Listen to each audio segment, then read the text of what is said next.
একদিকে বাঘ দেখে সুন্দরবনে মোবাইল বন্দি করা ছবি, আর অন্যদিকে পায়ের ছাপে আতঙ্ক পুরুলিয়ায় বড় থানা এলাকায় আক্রবরকদম পঞ্চায়েত এলাকায় বন্য জন্তুর পায়ের ছাপে আতঙ্ক। হাতিরামগড়, কুমিরাটি, কৃষ্ণপুর, লালডুংরি, প্রতাপপুর গ্রামের বাসিন্দারা আতঙ্কিত।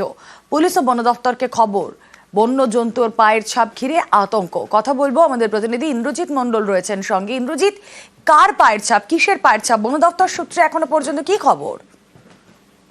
দেখো রমিলা, পায়ের ছাপ দেখে স্বাভাবিকভাবেই গ্রামবাসীদের আতঙ্ক তৈরি হয়। তার কারণ এই সব এলাকাতে এর আগে বাঘ এসেছিল এবং তারপরেই এই নতুন করে আবার পায়ের ছাপ, বন্য জন্তুর পায়ের ছাপ দেখা গেছে বিভিন্ন একেবারে বড় থানা এলাকার বিভিন্ন গ্রামে, বিভিন্ন ক্ষেতে সেই পায়ের ছাপ দেখতে পায় গ্রামবাসীরা। এবং বন দপ্তর সূত্রে আমরা যেটা জানতে পেরেছি যে এখানে বাঘ এসেছিল কিনা তার নিশ্চিত নয়, তবে যে পায়ের ছাপ দেখা গেছে সেটা বন্য জন্তুর এবং সেই পায়ের ছাপ পরীক্ষা করার পরেই জানা যাবে এটা বাঘ কিনা। তবে সতর্ক রয়েছে বন দপ্তর। তবে যে পায়ের ছাপ দেখা গেছে তাতে প্রতাপপুর সহ কুমিরাডি, কৃষ্ণপুর সহ যে এলাকাগুলোতে বাঘের পায়ের ছাপ আজ সকালে দেখা গেছে, সেই এলাকার মানুষ চাইছে যে বন দপ্তর দ্রুত ব্যবস্থা নেয়। তার কারণ নতুন করে যদি আবার বাঘ আসে সেক্ষেত্রে গ্রামবাসীদের বিপদ হতে পারে।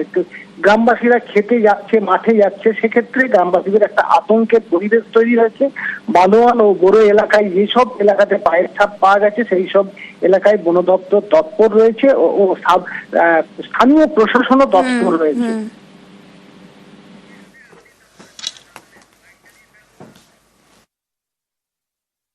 বাঘের ছাপ দেখতে পেয়েছে এখানে। কোথায় দেখতে? আমাদের সরষা বাড়ি ওখানে। বাঘটা দেখতে পাই না, বাঘের ছাপটা এমনি ঘুরতে গেছিলাম সকালে। শুনেছি। কতটা ভয়ে রয়েছেন? ভয়ে মোটামুটি ওই ছাপটা দেখে মোটামুটি ভয় লাগছে।